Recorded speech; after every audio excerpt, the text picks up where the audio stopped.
Lagay lang namin na plain, na simpleng ilaw lang. Aba, gusto ending, yung end product, chandelier na. Eh, wala naman dun sa, Sa budget. program, wala sa budget.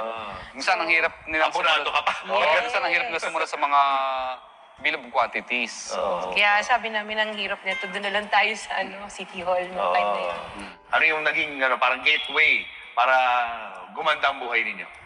Nag-DPWH kami. Ayan, okay. Paano yan? Paano kayo Yes. nakapasok doon?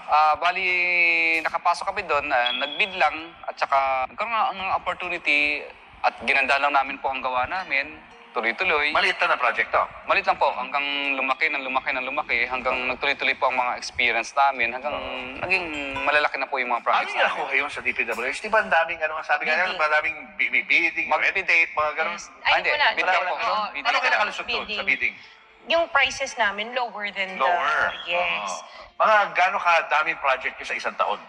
Noong time sa na yun, gobyerno. parang 10 yata, masaya na tayo. Oo, parang dati noon, pag umabot na kami ng mga 50 million, Wow. Na maliliit. na maliliit na maliliit sama-sama. Oo. 4M, 5M, parang accumulated. Masaya na kami. Oo. Pero nung tumagal-tagal po, parang na-overwhelm din kami at minsan, pangit din palang kumuha ng napakaraming maliliit.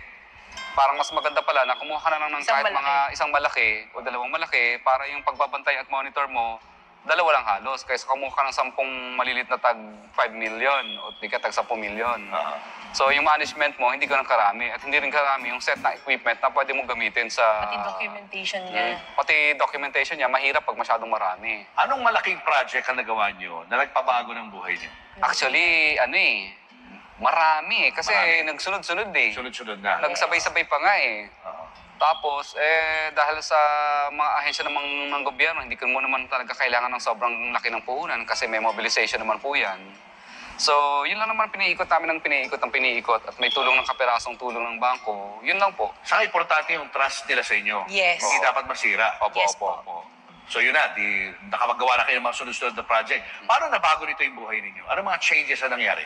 Siguro ang sa buhay, personal life namin, hindi na kami nag-iisip kung, or hindi kami natatakot mag-grocery na on a budget with 4 growing kids. Yung pangalawa, hindi ka na natatakot magbayad ng tuition fee na ibuo mo na. Kasi noon yung tatlo, apat na sila pala nag-aaral. Ang hirap na installment basis, minsan pumapalya ka pa. Nakikiusap pa kami. So yun yung medyo, Promissory letter medyo pa. yung parang, yung tinik na, alam mo na, whole year bayad ka na, wala ka nang iisipin sa mga anak mo na yung tuition fee nila, yung gamit nila sa school.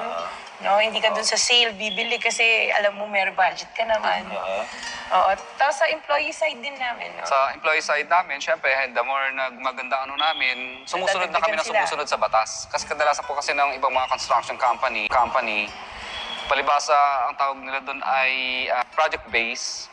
Kadalasan, hindi sila masyadong sumusunod sa batas dahil inisip nila, pagtapos ng project, hiwa-hiwalay na tayo. Babay na.